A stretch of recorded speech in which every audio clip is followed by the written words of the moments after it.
a lot of our fans give us questions that are relative to like what we do on vacation, like packing and where do we stay and what food do we eat, what alcohol do we drink. Where do we like find out information for these different destinations that we go to? So we kind of decided, let's just like do an episode and I guess crunch down all these questions that we've been getting. These are probably the most asked questions that we get. So Yeah. we'll give you our best advice. The first one, not the most exciting topic. I think it causes anxiety for so many people, including myself, is packing. Yes. So packing's the hardest one, especially for people like myself and Malia, where we're potentially going to 2 different climates all the time. So it can be really hard and stressful because, you know, you want to pack summer stuff, then you don't want to get cold, and it could be extreme climates. Yeah. But first, like, okay, how do you pack and what do you use? So we both use a hard shell with the turny wheels that go 360 degrees because it's just the easiest thing to push through the airport by yourself, because we're usually by ourselves or with each other. So we have to carry our own shit. Yeah. Until we get men. And I am personally a huge fan of packing bags.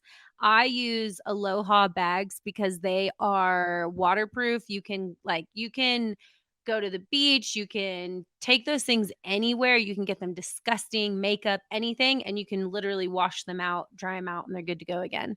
It also creates more space in your bag and everything's more compact. So normally, you know, when you're getting somewhere and say like you check into a hotel, but they're not going to let you into your rooms, you want to grab your bikini or you want to throw on, bag. You know exactly what bag that's in. So you're not making an absolute shit show of your whole suitcase, which happens. I'm definitely guilty of that. But when you use these packing cases, it really just helps pinpoint. You pick one out, you know what's in it. You can also label them as well, that's very yachty like, but it does help. But I think for us, like when we travel, and especially if it's for extended periods of time, or even if it's a quick trip, like organization is the best because then you're less stressed and you can kind of just grab things in and out a lot quicker. Plus packing bags, you can turn one into dirty, turn one into clean.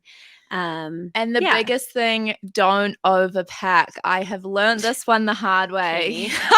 Coming from Katie, who has like 4 suitcases right now. Well, we're in a really cold climate and we had a lot of ski stuff. So. I have 1 suitcase. She has 4. I have 3. 2 big ones, 1 carry-on, and a backpack. Okay. But yeah, so with packing, and try to, like, if you did not wear it at home, you're not going to wear it on vacation. So like, don't pack that like one super cute skirt that you have in your closet that you've been waiting to wear. Like, you're just not going to do it. Yeah. If you're going to wear it, you're going to wear it at home. Yeah. Take on vacation the outfits that you love.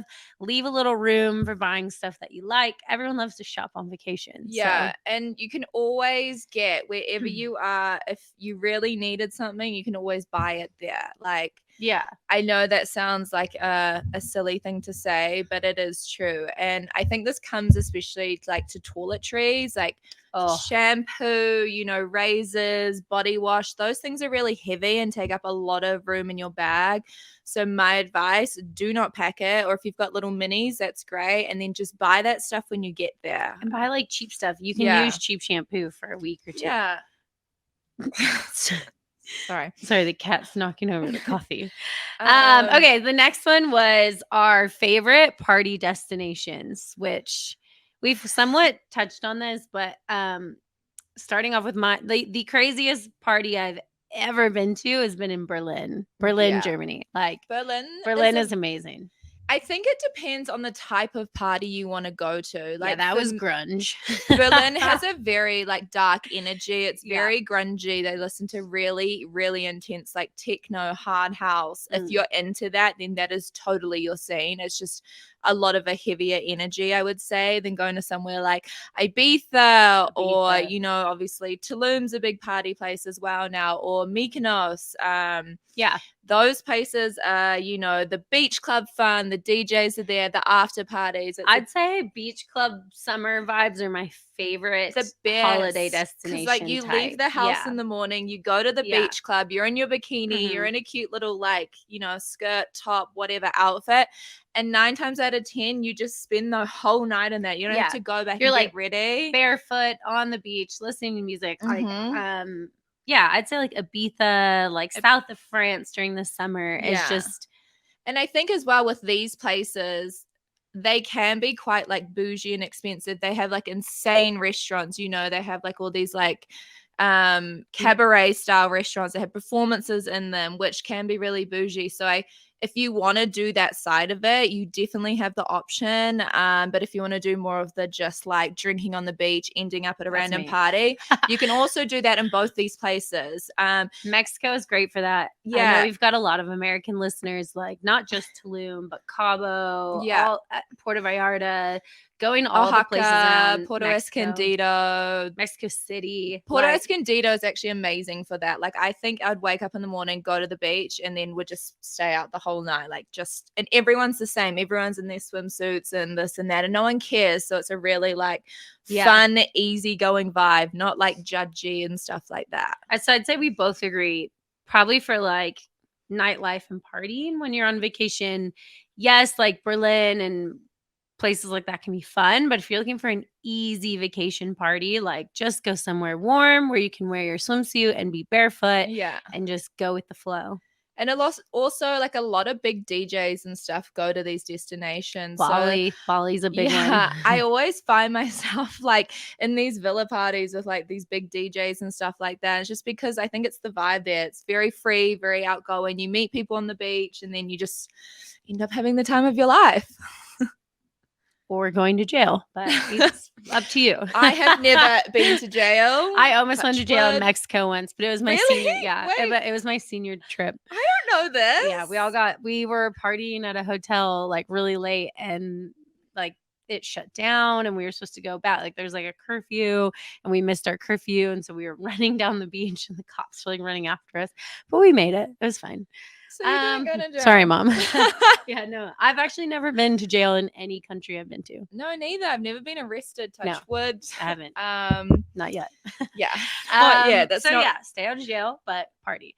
Ultra Bali on the beach, like going if you're traveling and there is a music, any sort of festival. It doesn't need to be a big one. It can be like a local festival or a beer fest or like a farmer's like market. Like just go and experience it. Those are the best memories. And vacation. You meet the best people there. Like you meet like-minded people, and that's probably the best thing you want to do while traveling is, you know, you make so many good connections, and then it's amazing later down the line when you travel again, you end up meeting up with all these connections all over the world. Speaking of connections, one of the other questions we got was alternative accommodation, which I can talk. Sorry, Mom.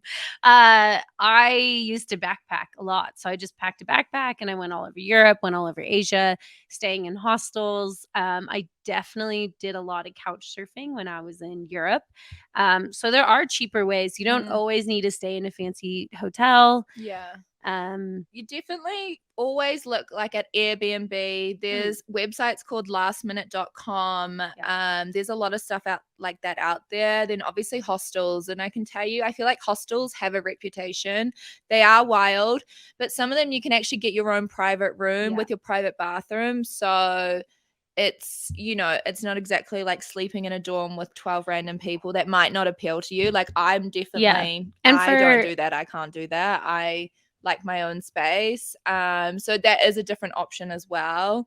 But hostels in Europe are a lot different. So like Katie was saying, there are really nice hostels. Some of them are really cool. And if like you're with a boyfriend or a partner or you're a couple, or even like if Katie and I, like you can just get one room and a shared room that has a lock. And yeah, like the rest of the hostel might be loud and rambunctious, but it's way cheaper. It's safe. I feel like with Hostel, everyone's seen that movie Hostel. Like, I think they get such a bad rep. And really, I'll be honest. I've stayed in some that I've walked in. I've tried to stay there, and I'm like, nah, I'm out.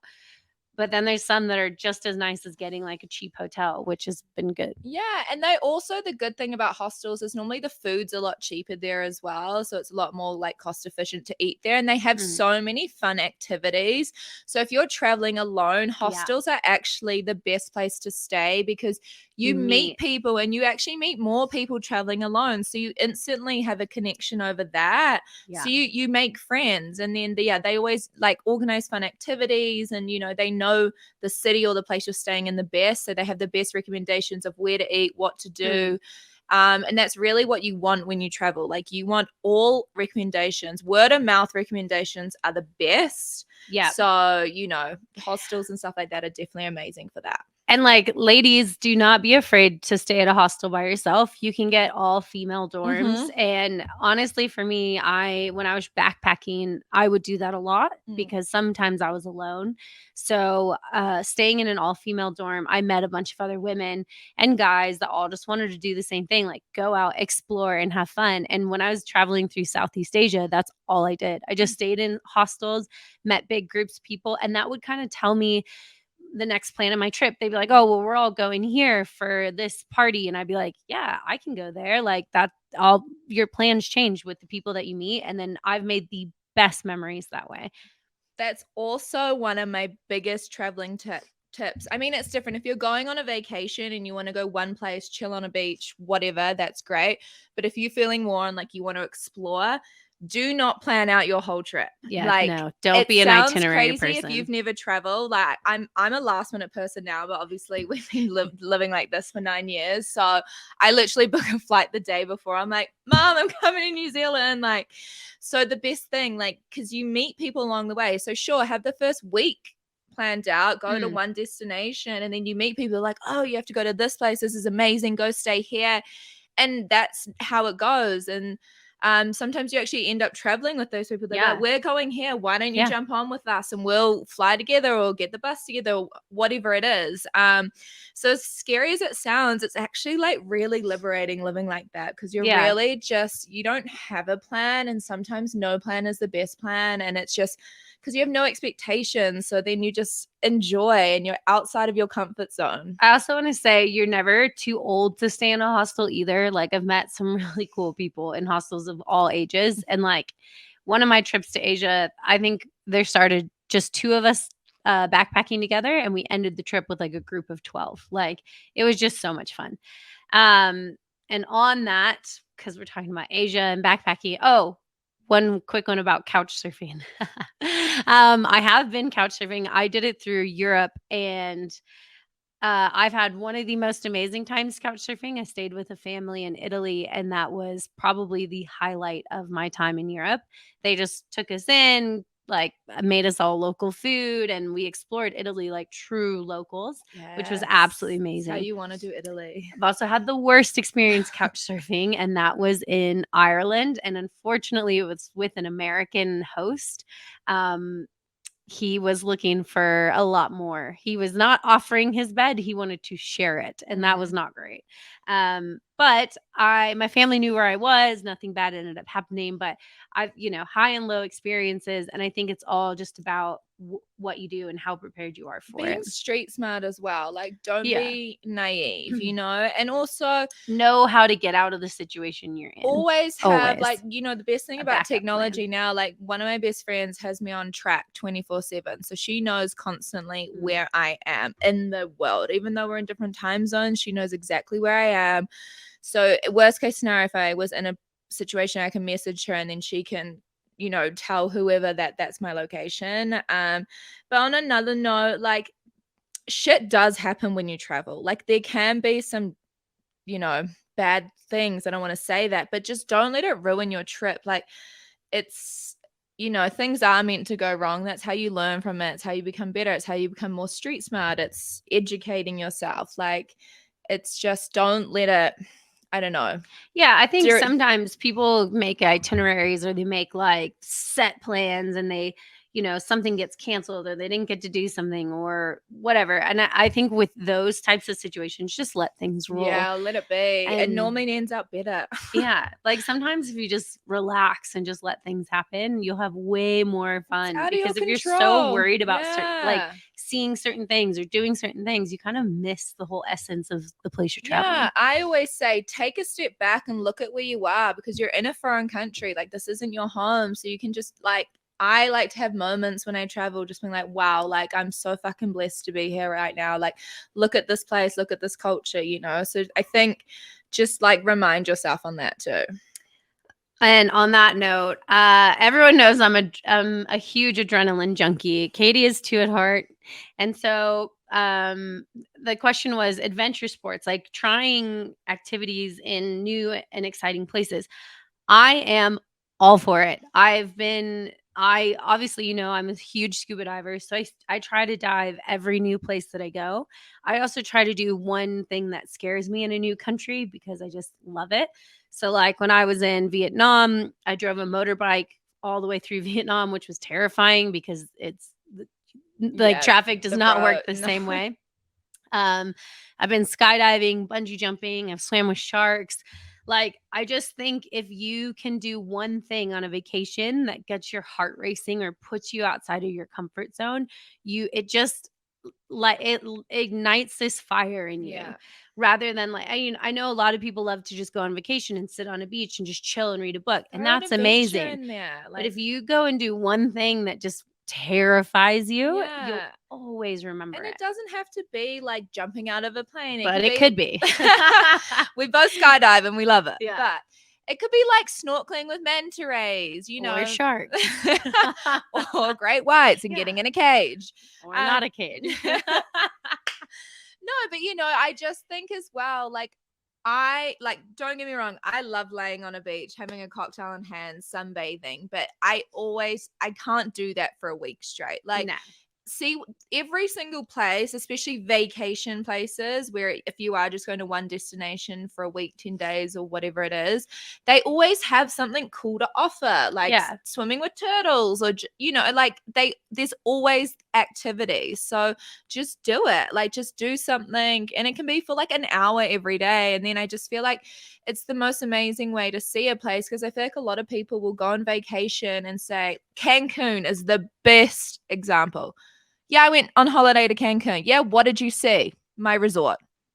All inclusive. There are people that are afraid to go outside of their resort, and I understand that. But if your resort can book an activity for you, just go do it. Like, guys, let's live a little. It doesn't have to be sky. I mean, okay, so in Cambodia, this is actually probably a terrible. You went skydiving in Cambodia? No, I went. I went to explore a cave, and it was me and my friend and one local guide, and you go into this cave and they take you all the way through this full cave system.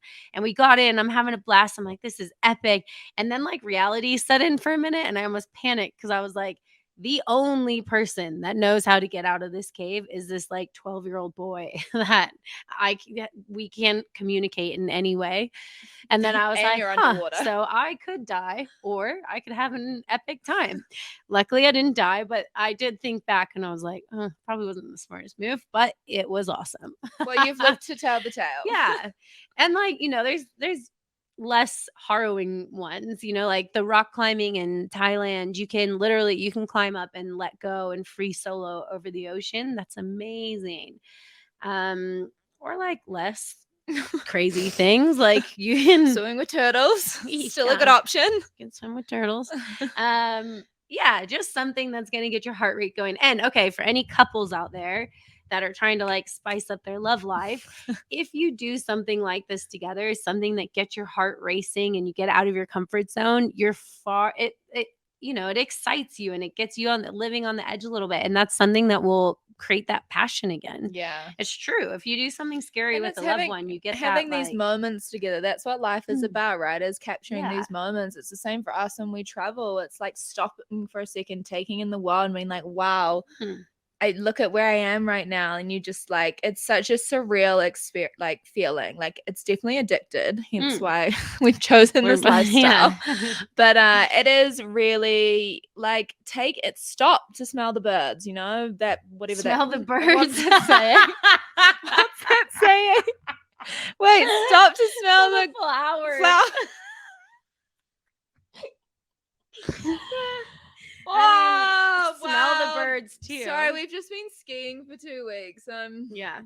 There's not a lot going on in here. The last one is food. So I'm a huge foodie. I love trying street food, even though it makes me shit my pants, as you all know.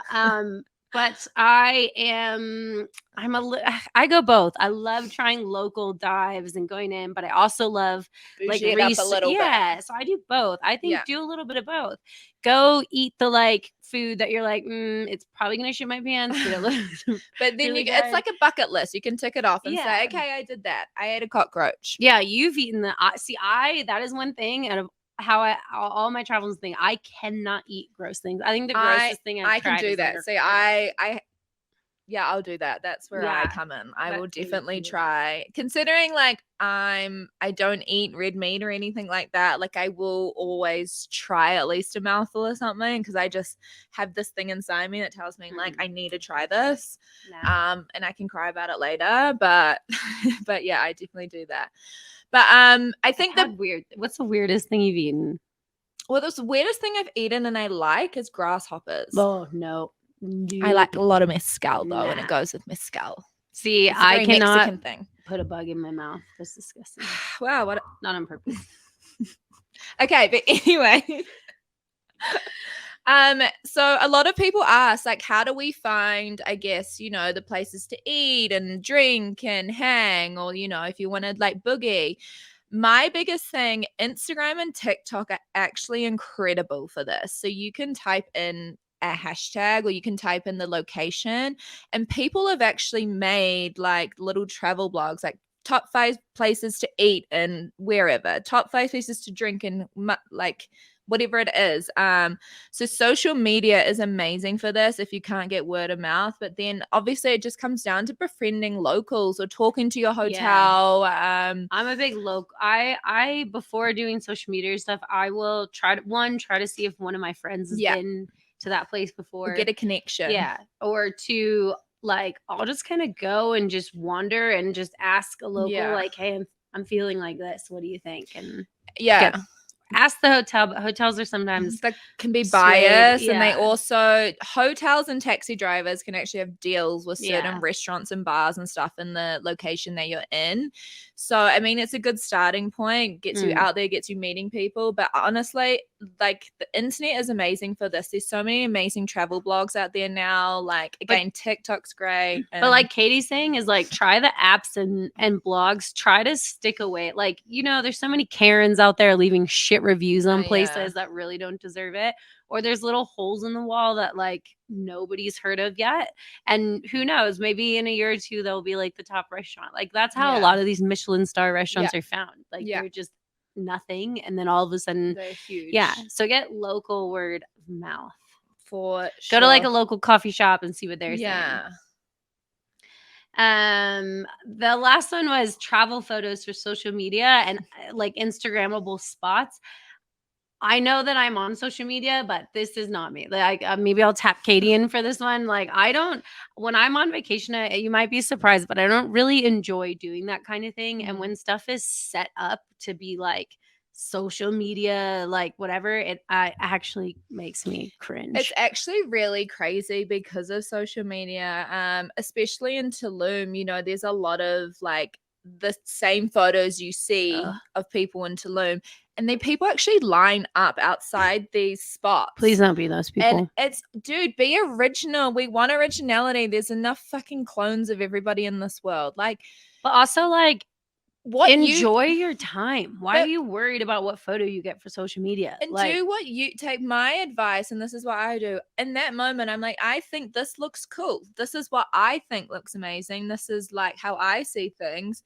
So that's going to be my photo. Like, I'm not like, oh, I need to go here because bloody, you know, Candace Swansapole took a photo here. Like, no, like, enjoy it. Victoria's Secret model. So there you have it. Like, it's your holiday, it's your experience, and whatever you're doing on that day, like, fuck social media. Like, stop worrying about what other people think. For you, and like, I know it's really ironic if you go onto my Instagram, like I have a lot of, you know, photos in all different places in the world, mostly topless on a beach. So take it from Katie, all you need is no clothes and a beach. That's my free OnlyFans for y'all. But yeah, no, we don't care about that. Don't travel for social media. Travel for where you want to go. And take photos for your own memories. This is your memory. This is something for you to look back on. Like, we really need to break this thing. I mean, it's great for certain places, and the plus is it's brought a lot of tourism to certain places in the world that maybe didn't have it before. But you know, like, this is your holiday. Like, this is what you want to do. You like just live your fucking life. Yeah, do what you want to do. Go swim with sharks and turtles. Anyway, those are the highlights. A lot of questions that we're getting. We're really happy that you guys are getting out there, thinking of traveling. Tag us 30 Flirty and Flying in your travel pics, because we want to see them, not your post Instagram ones, but your cool ones. You getting out there experiences, so we can share them with other people too. Like, this is the point of this. Like, traveling is a community, so like, we just want to bring people together, and you know, we want to hear like the good, the bad, and the ugly. And Katie and I are always in new places, obviously. So when you see our location or whatever, send us a message. Let us know if you're there. Let's go have a drink. Let's have a spicy marg or 4 mezcal margarita, actually. And our next spot, we're both off to LA, and then I'm off to Hawaii. We're actually separating for once. She's going to New Zealand. We're gonna have separation anxiety, but I'm going home. I haven't been to New Zealand in a whole year, so I'm really excited to see my friends and family. I miss them so much, and it'll be so good. And then we will see each other in about a month's time. We'll be back at work, back in France. So we are doing what we say. We are 30, Flirty, and Flying. We're going to be on the road. So send us stories, keep in touch, and tag us on all your socials, follow us wherever you get your podcasts, and keep up with our crazy adventures. Go out there and smell the birds.